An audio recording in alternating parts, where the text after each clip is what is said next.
బజార్ దానా ఒరే మా అబ్బాయి నన్ను బజార్ దానా అని అడిగాడు రా. ఒరే నా కొడుకు అంత మాట అన్నాడు ఉండా. నా కొడక నీకు తెలుగు లేదు కదా, నిన్ను చైనీస్ భాషలని దెంగలుతాను అప్పుడా. మా అమ్మం మా బతు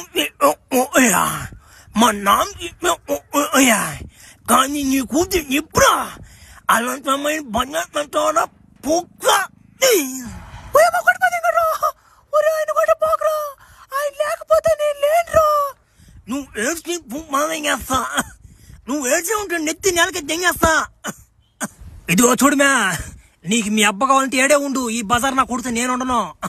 నేను కావాలంటే నాతో కూడా వచ్చి పద్దెంగ అంతే. ఈ ముట్టాలు నా మట్టకాడ నేను ఉండను, ఈ ముట్టాలు నా మట్టకాడ నేను ఉండను. అదే మందల ఏయ్ నీ అమ్మ దీని పూక్క. ఆ ఎమ్మె ఆ మాటకే నా మాట వాళ్ళ అబ్బును వదిలిపోద్దింగి, నా తోడిచ్చి పద్దెంగింది ఆ ఎమ్మె. నా మాట చాలా దినాలు మేము భలే కలిసి ఉన్నాం మేము. భలే సంతోషమైన తినాలి కదా అప్పుడయ్యా. ఒరే అంత మంచి లవ్ స్టోరీ పెట్టుకొని నువ్వు ఇట్లా అడక్కదెంగుతున్నావు అంటే నువ్వు ఏదో తప్పు చేసిపోదెంగినట్టు మధ్యలోనా. ఒరే మెలకన్నా మడ్డ, నీకు ఇష్యూ అర్థం కాల. నేను కాదు తప్పు చేసింది, జంకపోయినా ఆమె ఉంటే ఇన్స్టాగ్రామ్ రీల్స్ చేయను, నేను వీడియో చేయను, పోస్ట్ చేయను. ఈ విధంగా జరిగింది. కొద్ది నెలలు మంచి డబ్బు నోడు తగిలాడు, ఇద్దరు కలిసి నన్ను నాయకిచ్చి పదింగారు. ఈ స్థితిలో పెట్టి పదింగారు నన్ను. ఏం చేస్తావా.